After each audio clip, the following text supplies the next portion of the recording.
आज हम आपको अनुज सिस्ताल हत्याकांड में एक कहानी और बताएंगे। मृत्यु प्रमाण पत्र कैसे बना, बताते हैं कि जीवित व्यक्ति का भी मृत्यु प्रमाण पत्र अनुज सिस्ताल के पिता ने कहा कि यहाँ के शासन प्रशासन या यहाँ के लोगों के द्वारा बनाया गया है। अगर ये बना है तो बड़ा ही प्रश्न है और इसकी जांच होनी भी जरूरी है। नमस्कार दोस्तों, मैं इस वक्त आपके बीच एक बहुत बड़ी बात लेके आया हूँ। कल अनुज सिस्ताल, जिसकी हत्या 15 जून 2024 को दिन दहाड़े कर दी गई थी, उस वक्त उसका कातिल नाबालिग था।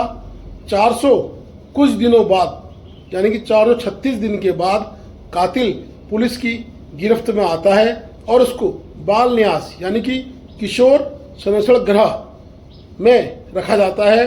पुलिस के द्वारा उसकी गिरफ्तारी नहीं कर सकते हैं, उसको पकड़ा गया है और बाल न्यास में रखा गया है। परंतु एक बड़ा सवाल अनुज सिस्ताल के पिता, जिन्होंने अपने पुत्र को खोया है, उन्होंने उठाया है। उन्होंने कहा है कि पुलिस के द्वारा उनको, मैं कह रहा हूं कि पुलिस के द्वारा उनको मृत्यु प्रमाण पत्र भी दिखाया गया। एक जीवित व्यक्ति को बचाने का प्रयास क्या पुलिस ने किया या फिर जिस व्यक्ति ने वो मृत्यु प्रमाण पत्र बनाया उस व्यक्ति की तलाश पुलिस करेगी?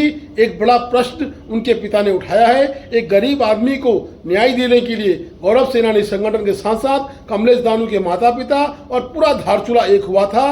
तब ये बात आज उठी और वो कातिल पकड़ा गया। चाहे कातिल नाबालिग था या चाहे कातिल आज बालिग है, परंतु प्रश्न ये बनता है कि कातिल ने कत्ल किया और कातिल को मृत दिखाने के बाद मृत्यु प्रमाण पत्र भी बन गया। एक बड़ी कहानी लेके आपके बीच में हम आ रहे हैं और ये कहानी अनुज सिस्ताल के पिता ने बताई है और इसकी जांच होनी भी आवश्यक। जो मेरे लड़के का हत्या हुआ था 1 साल पूर्व, उसको कहा गया था, क्या कहते उनके परिजनों द्वारा कहा गया था कि वो तो मर गया है, उसका श्राद्ध कर दिया गया है। अगर उसका श्राद्ध कर दिया गया था तो अभी ये जीवित कैसे मिला? और वो तो नाबालिग था जो 1 साल से फरार था। उसका सहयोग कौन कर रहा था? उसको पनाह कौन दे रहा था? और उनके परिजनों को भी वही सजा देनी है जो हत्यारे को देनी है, क्योंकि पनाह देने वाले वही और उसको भगाने वाले वही और दूसरे जगह उसका ठिकाना बना के रखने वाले वही। और यहाँ पे अफवाह फैलाया गया कि वो मर गया, हमने उसका श्राद्ध कर दिया गया और थाने में उसका मृत्यु प्रमाण पत्र बना के दिया गया है। मृत्यु प्रमाण पत्र किसने बनाया? जीवित व्यक्ति का मृत्यु प्रमाण कैसे बना? जीवित व्यक्ति का मृत्यु प्रमाण पत्र बना तो कैसे बना? किसके द्वारा बनाया गया? वो सबको भी यही सजा मिलनी चाहिए जो एक हत्यारे को मिलता है और उसकी सजा है सिर्फ फांसी। फांसी जो कानून को गुमराह किया, मर गया मर गया मर गया के 1 साल तक का बाहर भेज के, नेपाल में भेज के, अपने रिश्तेदारों के वहाँ रख के, उनको घर से खर्चा दे के उसका सब चीज करके भरण पोषण घर से किया जा रहा था उसका। और यहाँ पे प्रशासन को भी कहा जा रहा था कि वो मर गया है, हमने उसका श्राद्ध कर दिया। अगर श्राद्ध कर दिया तो मरा हुआ व्यक्ति आज कैसे जीवित हुआ?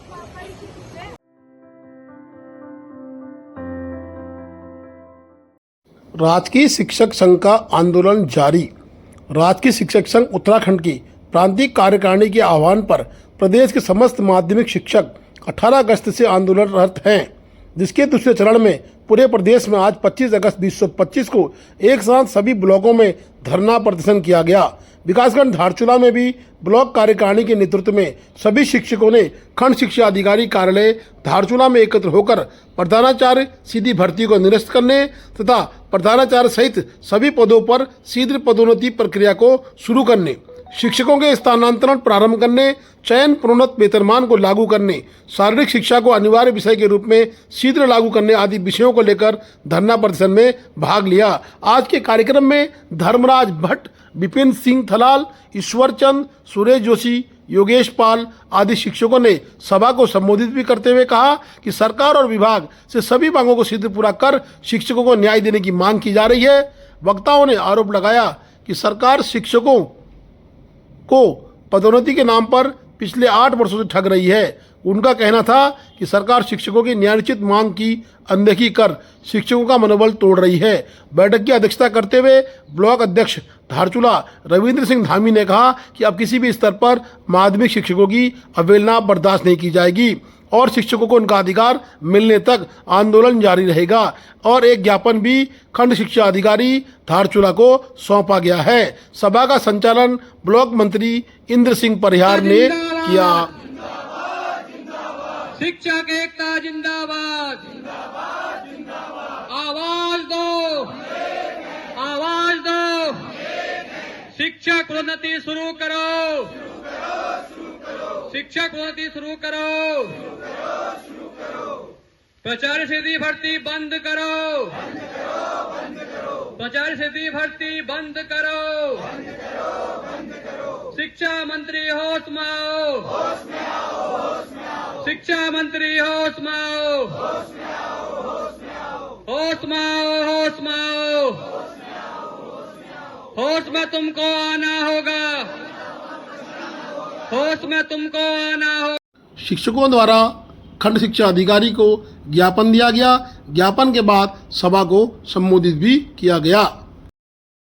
ये परीक्षा होगी और हम परीक्षा देकर के प्रधानाचार्य बन करके विद्यालयों में आएंगे। उनके लिए भी ये आज इस मंच से संदेश है कि राष्ट्रीय शिक्षक संघ की प्रांत कार्यकारिणी से लेकर के ब्लॉक कार्यकारिणी तक ने ये ठान लिया है, यह आंदोलन बहुत लंबा चलने वाला है और निश्चित मान के चलिए ये प्रधानाचार्य की सीधी भर्ती पूर्णतः निरस्त होकर के रहेगी।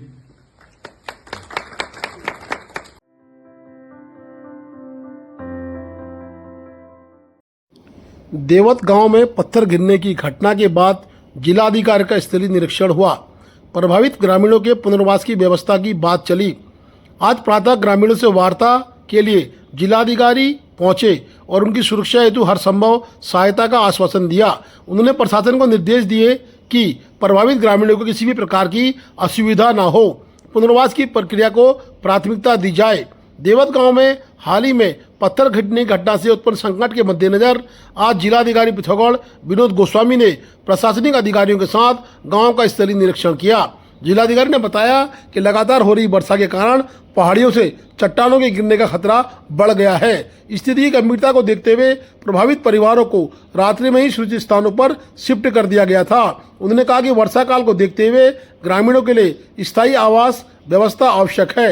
अस्थायी तौर पर प्रेसियस अकादमी भवन में उनके लिए रहने की व्यवस्था की गई है।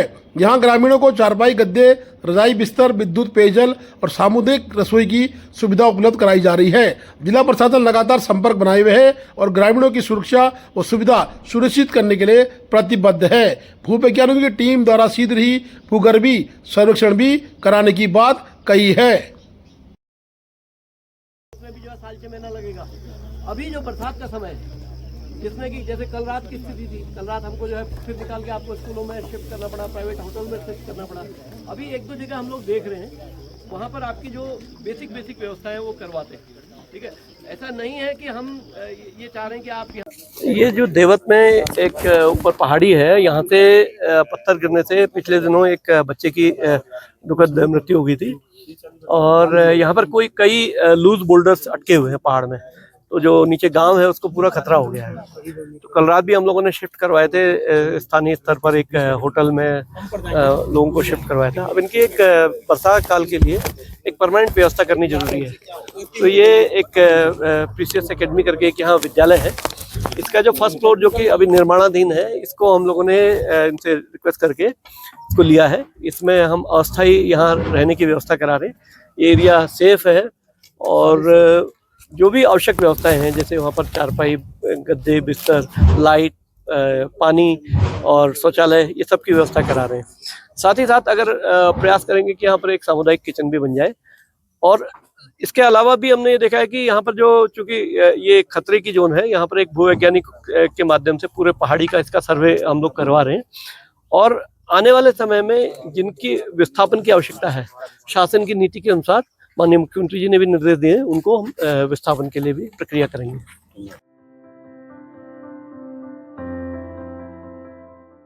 भारत तिब्बत चीन के व्यापारी शंकर सिंह ने आज अपनी पूरी टीम के साथ जीवन सिंह रोंगली, अध्यक्ष भारत तिब्बत सीमा व्यापार संघ के दिशा निर्देशन पर एक ज्ञापन धारचूला के उपजिलाधिकारी को सौंपा।